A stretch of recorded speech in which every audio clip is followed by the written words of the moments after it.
Chers téléspectateurs de Jama TV, bonsoir et bienvenue dans notre émission Ɓeydodiral Guinée. Haray Allah lando newnani en tumbodirgo ka émission men ɗo e o plateau Jama TV.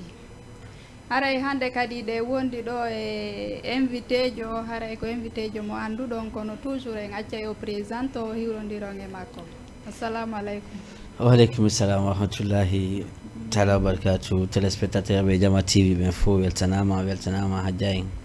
Donc haray ko salmingol jama on ɗon andi ko sati konno la toujours sen hewtodir ɗo ko fi en ɓeydodir wolen kay ko woni feƴƴude kon fino jama on iwano ko humpiti kon. Voilà, joni haray hande temmen on e yewtay haray ko woni ko ɓe innata toujours en aray aspect culturel o. Mais haray aspect culturel honɗo yewteten ɗo haray yewtay ɗo fiipiji ɗiɗi noon ko wonɗi e nder aspect culturel o mais haray kono ko seeduɗi e la religion et la musique mais ɗo yen fu argol e temmen on taw e hiɗon andi haray nde marno ɗo journaliste jo mo buy andi journaliste jo gollanɗo culture Guinée o moƴƴo. Donc Dj Diawo haray ɗon andi o nawnuno ɗo e wanno ɗo ɗuma moƴƴa vidéo ji makko voilà. Fi assistance fi makko donc haray Allah waɗi o feƴƴini donc haray en torike famille maɓɓe on fof e communauté guinéen mo kala ka wontiri haray muñago e yarlo. Donc haray komi nata famille maɓɓe waɗɗo proson yoɓe yurmoɓe yalloɓe yafomo mais min lan heeɓi e mum ko muusilan par ce que sa heeɓi ko muusuma il faut kadi wolna kadi jama on ko o nawni ɗo o torino ballal e nder culture Guinée on ɗo fof wonɓe ɗo ɓen mo ɓeesi waɗannomo 500 francs bete ke o ñawdotono kono ɓe waɗari ko ɓurlan kay tusude mum ko ñande fatunde makko nde mi woɓɓe no naati waɗi live TikTok ɓe yahari fatunde ko fi TikTok naɓi ɓe ka fatunde makko ɗum kaka fatunde to ka fatunde ɗum ɗo waɗi est ce que ɗum koko duwano no ɗa andi mo kala e ka yurmede mum nden hatti ɗon sina ɗum siɗa yeey fatunde ɗimmojoma donc mi sikki haray hiɗa yurma haray non na yurmede noon par ce que woɓɓe ɓen mi anda ko honɗum naati e bano yimɓe ɓen joni quoi surtout ma au niveau génération ɗo quoi walla mumam wona ɗo ala ko yahanɗa e fatunde waɗa live TikTok e annonce ugol yimɓe ɗum ɗo koni woni ɗum ɗo koni pour quelle raison ɗum ɗon ko honɗum nafata jama o en fait andi a yahari betteke famille makko proson mo kala e faamu mum ɓeygure makko nde no tun no wulludemo no yurmude par ce que hande ɓeygure makko nde comme wallitoto ɓeygure makko nde hande o torike ballal ɗo yimɓeɓe wallari ko ñande o adnan fo partage mo fi honno ɗum koko duwa noon. non en fait mi sikki ɗo haray woɓe wanno assistance sociale seeɗa ka miɗo andi au niveau de l'ambassade là-bas côté jeunesse on ɓe kippuɓe fi social on koto Ibrahima ɓe waɗanomo assistance seeɗa ka hôpital ɓe waɗuno ɗo ko fi évacuation o wonno feere mum heɓaki nawnare makko ne jallison seeɗa ñawdatamo par ce que lotugol ƴiƴan ça compte 10 millions no woya nde balɗe ɗo kay min déplacé ke mi waɗnoy kay paykum ɗo kay sifande nawnare makko presque onno kay no nde wallede kadi on ɗon kañum kadi ko fi évacuation ka ɗo fopno e bokke mum par ce que ko koyɗe makko ɗen taƴa ɓe taƴitoto kadi koyngal ngal on kay ko woni ko ndeya koyngal ngal ga ittete waɗe ngala koyngal te mum ɗon on noon kay fewn ɗo mo tori ballal yimɓe ɓen kadi ala kadi e wallugol ko ɓe accu kadi ha Allah dandu ko Allah jogui si Allah ƴettitimo ɗo joni kay haara koyɓe ɓen kay naatu kay ko sifa ko waɗi ɗo ko yaha toon ka e partage ugol ka réseaux sociaux publie gol inna ɗum ɗo ko ɗum ɗo woni ni fatunde nden koni woni life e ɗum ɗo e fatunde ko ese yimɓe ɓen no selli yimɓe woɓɓe goo no selli taw à travers ɗum ko ittiri yurmede on tigui nden ka hatti o par ce que sina ɗum hande siɗa andi goɗɗo ko ɗimmojo ma hay sa anda goɗɗo sa nani fatunde makko haray ɗa yurma na noon fi si tawi woni hara ko mo anduɗa mais yurmede ko min ta ala ɗon ko intérêt personnel par ce que fi on ɗum par ce que wonara page maɓɓe no monotisa walla finoɓe o visibilité ka page maɓɓe ɗum ko fa photo ji makko kanko na photo min numa ko video min numa video ji ka page TikTok maɓɓe video fatunde nden ɓe video hiɓe jooɗi ɓe filmi ɓe ine ɗum ɗo ko ni woni ɗo ko ni on fi on ɗum koko duwa noon koyeɓe ɓe yo accu ɗum si ɓe yeehi fatunde yoɓe naɓa ko nabbe ko naɓuр kon yo waɗu ɗum ɗon ko duwa kon ɓe hettina ɓe naɓa mo ka berɗe ɓe arta ɓe jebbilo e famille makko on si ɓe mari ko ɓe walla ɓe walla on tigui si ɓe ala kala walla on tigui ɓe accida on tigui no e fatunde makko nden o wulla ha ɓerde makko nden ɓuuɓa ha o yejjita ko ɗum ɗon duwa kono si tawi tumpiiji goɗɗi ɗo naati ɗo fof naati ka réseaux sociaux e waɗugol débat waɗa débat wowla ko joori wowla ko jala ko laabi joli himo waali ɗo tampi ɗo minen yewɓeɓe meɗen anndi ko honno men tawrimo fi honno hanno ɓe waɗa ko duwa waɗede ko ɓe acca ha noon trop tard ɓe nanka e wullirgol goɗɗum ngo waɗugol ko duwaka ɗum noon c'est impossible yimɓe ɓe duwa dartude hoore mum ɗum ɗon de haray komi innata min komi innata communauté guinéen on hiɓe duwa dartande ɗum ɗon hoore e ce que en fof dartane par ce que fi honɗum e hande feƴƴi e makko kanko si feƴƴi e makko koye goɗɗo goo kadi arata ɗum ko enen fof na e goɗɗo ɓay en fof ɓe yahay ko tour ko neɓama yawa ko oɗo hande kono ko neɓama yawa donc haray ko torotoɗen mawɓe maɓɓe ɓen fof e pay koye makko koye madame ɓe makko ɓen famille on fof yoɓe yaafomo yurmomo yallomo yaafomo ɓe wannamo torare duwaji ɗum ɗon koko moƴƴata e makko donc haray vraiment famille o maɓɓe on en anndi on no woniri kadi haray ɗen surtout faalaɗo kadi wallude ɓe kay toujours kadi proche makko ɓen no toon kadi ko wonti wawi wadde o kay waɗanɓe par ce que si ha gorko feƴƴini debbo on haray no soñji kanko e faɓɓen kadi haray hande kadi ko sonnaɓe ɓe ronditiɓe e guurande en oui bien sûr haray par la même occasion encore e on semaine ɗon kadi haray si fatunde waɗno téléma côté kankalaɓe to ɗum kadi haray ko hajjaɓe a inneteɓe hajja kesso ɓen noon kadi hajjaɓe ko honɓe haray ɓe wonno député téléma kankalaɓe toon fewdo e laamuji feƴƴunoɗi ɓawo ɗo haray ko hajjaɓe gollanɓe leydi kankalaɓe ɗin tambiti moƴƴa ko surtout sonnaɓe kankalaɓe ɓen haray ɓen ɗon kadi ɓe innaɓe hajja jiwum kaale haray min torike famille maɓɓe on fof mo kala ka wondiri e famille kankalaɓe kala ka wondiri haray min torike ɓe muñago yarno aray ɓe ƴalloɓe fof kadi ɓe yaafoɓe kadi yaafo en si ƴettita en allahumma amin joni noon haray ɗo en aray noon joni e temmen on joni temmen on ɗo hande ko honɗum marɗen ko hollen ɗo e ko différence ko woni kon hakkude la musique et la religion par ce que fi honɗum ɗen andi ɗiɗi ɗi noon ko aspect culturel fof majji ko ɗi culture mais hiɗi seedi ko kala e laawol mum et tout dernièrement lors du passage de notre frère Black M oui ɗo noon de Alpha Diallo à l'abbé mi suivno en fait kanko e imam o l'abbé waddi kon donc imam o woduno ɗuma seeɗa ko holli ko ɗum ɗon enen kadi ɓeyditeten e hoore konngol koɓe holli kon tawi koɓe ɓeyti kon tawi kay buyno wawi famude e hoore koɓe ɗumanni kon par ce que mo ɓe e contraire mo donc e hoore ɗum ɗo min komi wiyata noon c'est ko contraire ko yaada ko jilla yaada normalement si artiste jo ari ka oustage ka juulirde ka imam koyo mi tawatamo koyo o duwamo wowlande koyo yalte ko jokki kon wona innugol si ko yimi ko selon toi selon an min selon an min an ko yimi ko si tawi noon ne'a fayɓe no yilta hakkille ɓe ko waaju ɗum ɗon haray koko moƴƴi ko ɓe inni haray koko moƴƴi mais ɗum ɗon par ce que fi honɗum kamɓe joni si ɓe darike ka juulirde e waɗugol waaju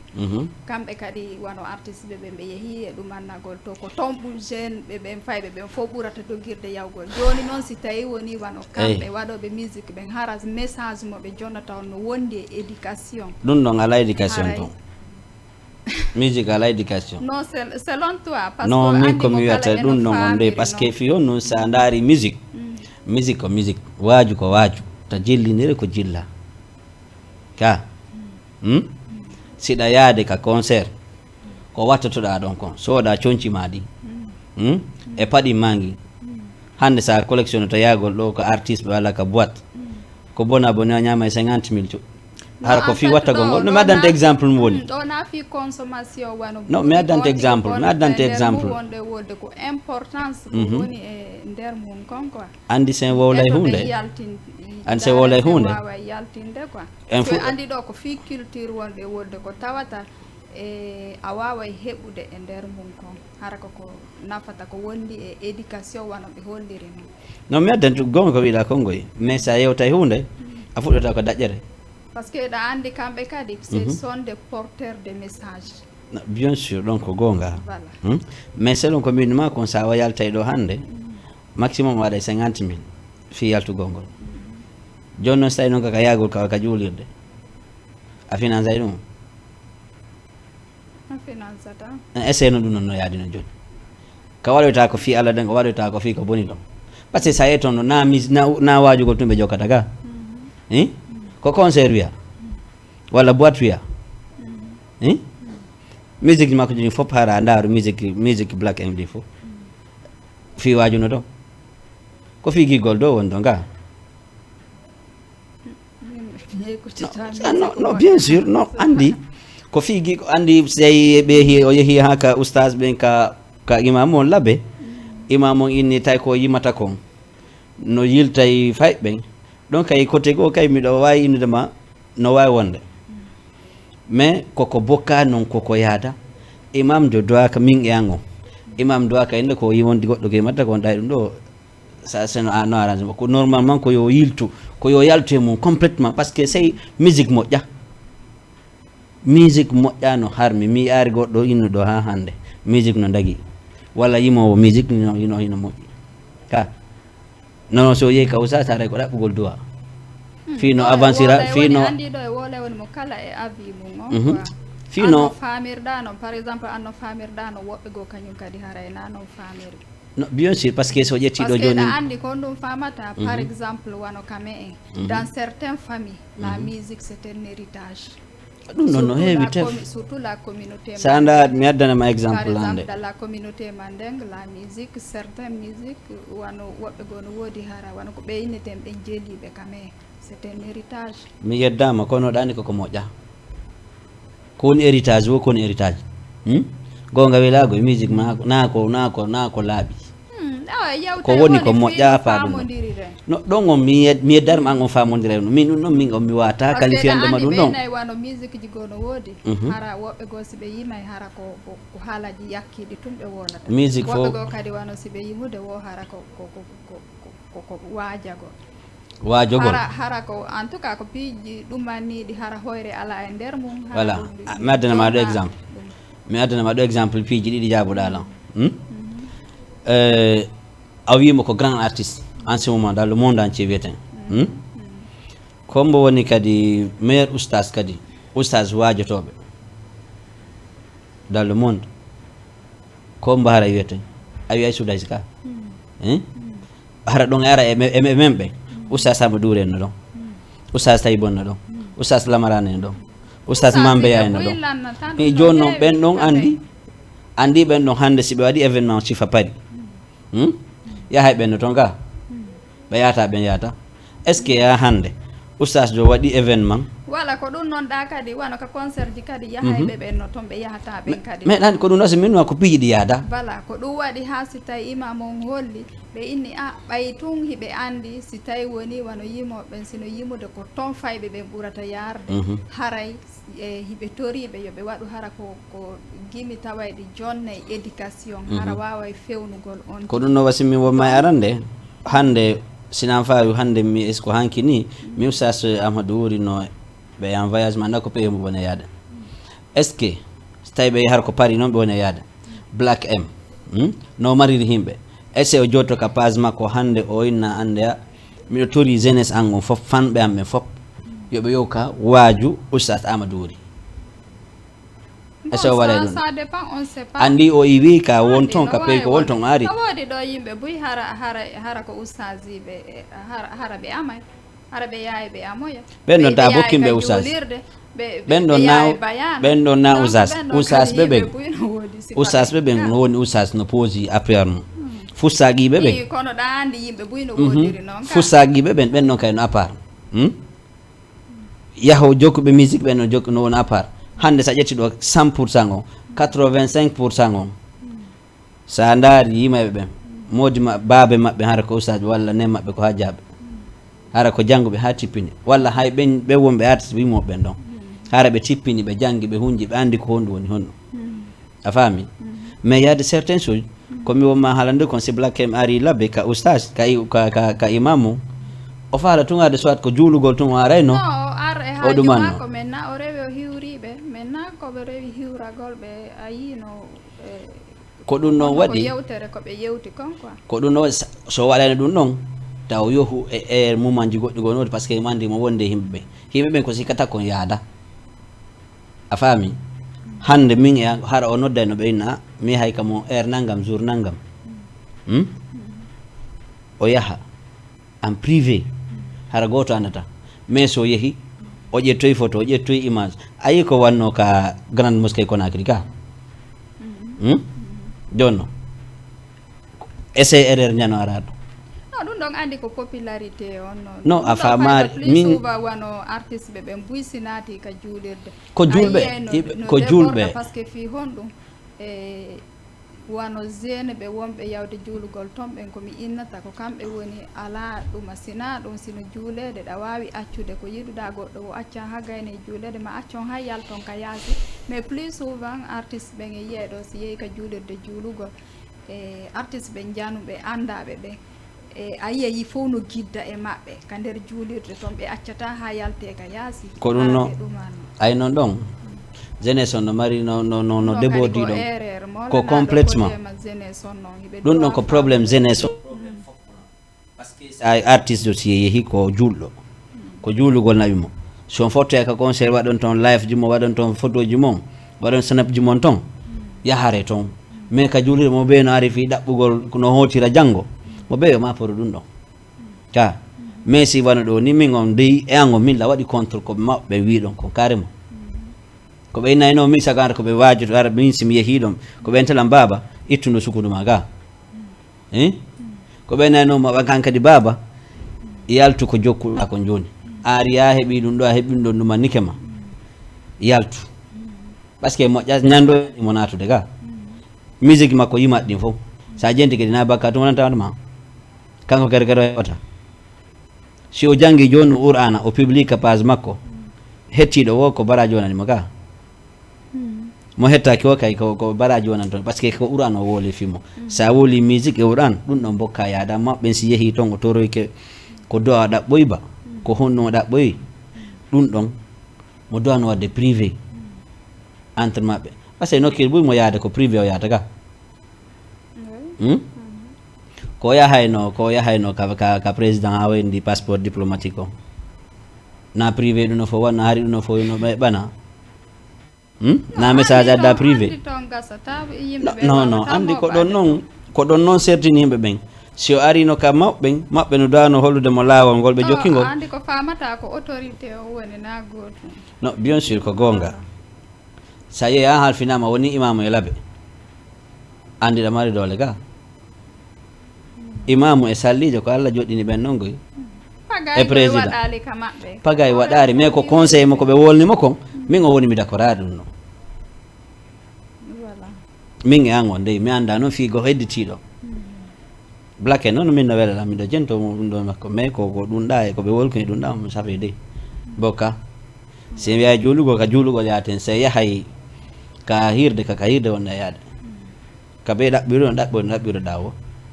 ara koko arrange tama min e avion ko ɗum ɗo woni avion on quand même. Voilà, toujours sur le côté culturel et en toujours et côté culturel donc encore là je vais parler un peu sur Ibrahima Diallo et le boxeur Ibrahima Beya Diallo lui aussi surtout tout dernièrement il a participé à un combat là où il a gagné son 13e combat. Donc haray nginemo félicitations kanko kadi kanko e famille makko donc lors de la fête de l'indépendance mi andare si wodu no suivre be mo yiwno kadi il a publié des photos là où il a fait une interprétation là il a porté des boubous blancs donc ça c'est une interprétation culturelle donc je mi wolata ko artiste jo hombo o ɗum ani mais c'est des anciens artistes ko ɗum ɗo fof innete andi kon ɗum waɗi culture o moƴƴiri par exemple enen ɗo fof harayno gasa on n'a pas connu ces artistes mais à travers cette image wano andunoɓe ɓen on artiste joɗon si yi tout photo ji ɗi la manière dont il a pris les photos ɓe waway andude ko artiste jo hombo o imiti parce que c'est des anciens artistes et o imiti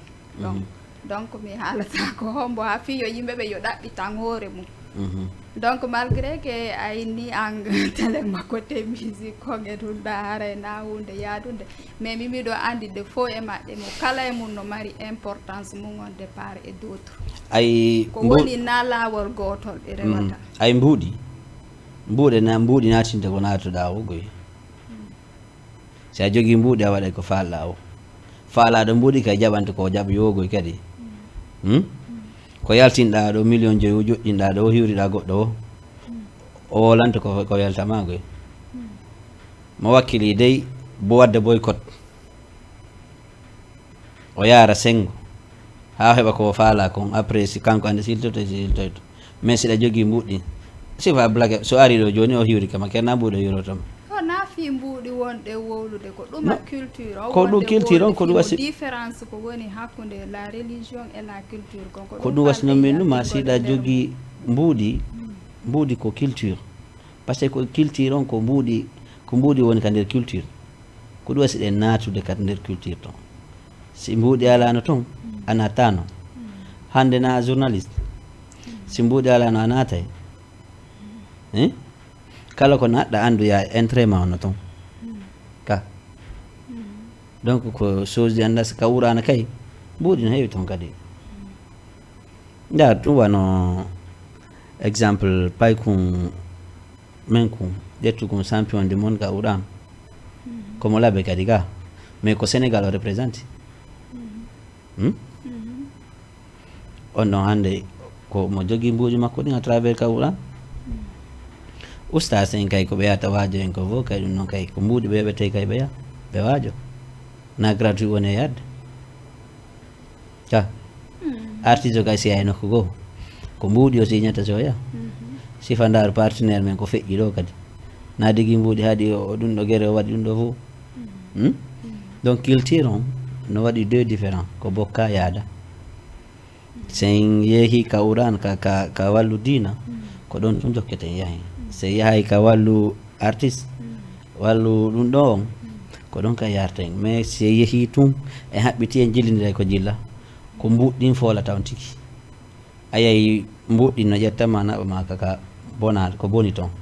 yiɗi ƴettama kay naɓa ma ko moƴƴi toon par ce que sa ƴettiɗo a yetti sadaka ko moƴƴi arantama sa ƴettiɗo a naɓiɗi koko boni arantama kadi ka donc andi ko piiji ɗi anndanɗa hoore ma ɗi yimɓe ɓe dowa wade très attention si ɓe watti attention tun e mum quand même fof moƴƴay voilà ɗo joni haray en aray e toɓɓere sakkitore nden donc haray ko fi arrivé striker on Sénégal ɗo ɗen e haray noon ɗum ko compagnie honno mo ɓe innata groupe mo ɓe innata on Dreams Company en collaboration avec Jama TV haray ko ɓe woni mo addude ɗo ɗen haray ko le combien nde ɗo hande babar ndu won mais woni addude ga ko le combien o arata ko le 28 décembre le 28 décembre ɗum haray hay ka maison de la culture Douta Seck joni noon haray ɗon andi striker donc haray ko artiste jomo anduɗo mo buy andi e fayda communauté guinéen o buy wonɓe Sénégal ɗo par ce que o aray à chaque fois c'est pas la première fois qu'il vienne ici donc haray ko teddugal Jama on fof ɗen haray mo mari ga concert kanko kadi haray ko no ɓeyditata telen fika striker donc haray kominta jeunesse on ko Dream Company e Jama TV woni fi staff on woni fi concert arrivé makko on ɗo donc hiɓe andi striker en ce moment là himo tourné en Europe so gayni tourné makko en Europe ko ɗo woni tipporde so tipporike ɗo o waɗa fermugol saison on décembre on donc o wonay ɗo ha décembre on hewta non so yaha la Guinée ou bien ko waɗu yaha ar so ko après concert makko après concert makko so yata mais o aray maximum arano di concert au maximum de quelques jours o aray so ari après men préparano mais rewra ka médiaji ɗin fof min andina himɓe ɓen striker pay ko maɓɓe kum par ce que ɓe andi événement makko feƴƴuno ɗo mo andi ko o wanno ɗo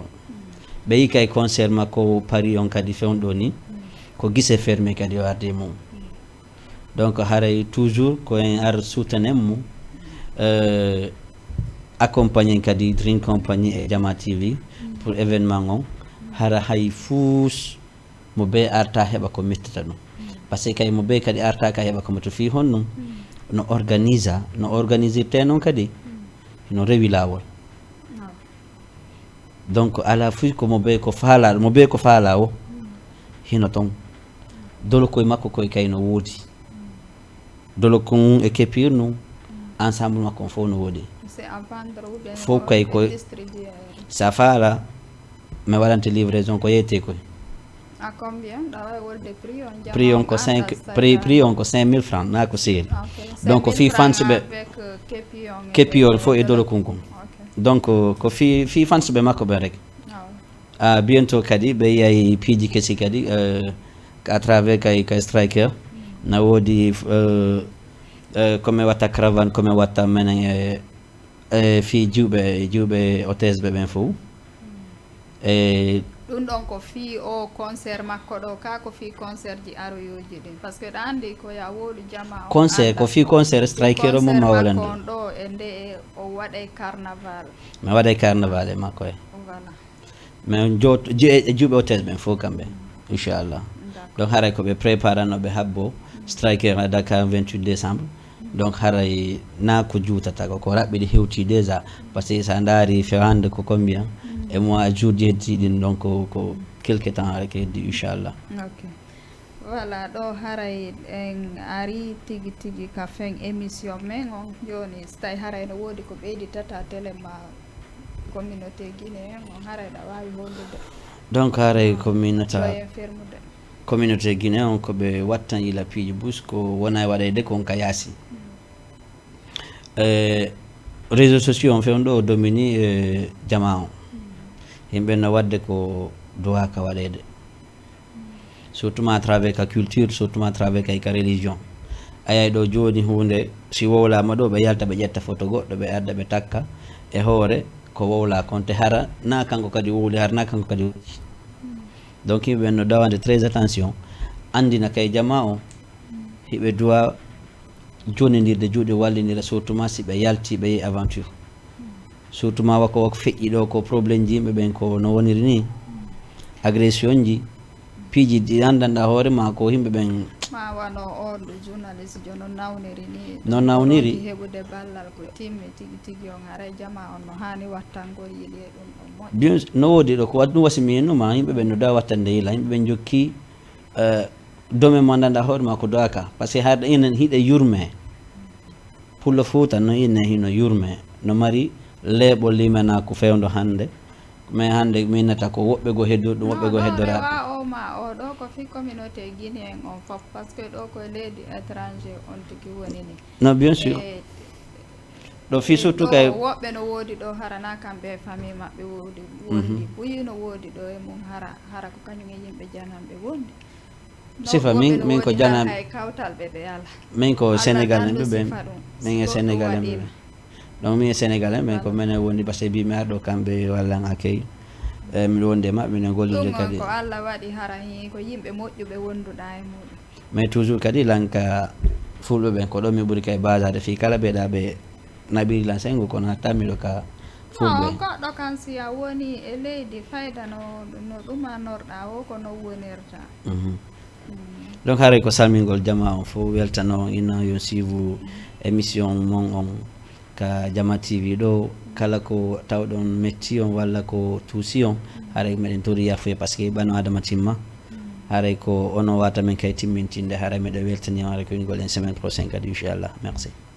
voilà joni haray côté kareji to haray ko PDG on haray e weltanike ɓe kamɓe ɓe guure maɓɓe nden haray kamɓe ɗowti en ha réalise ɗen émission on ɗo haray mi weltanike communauté on fof mo kala ka woni men darde leydi aduna on wassalam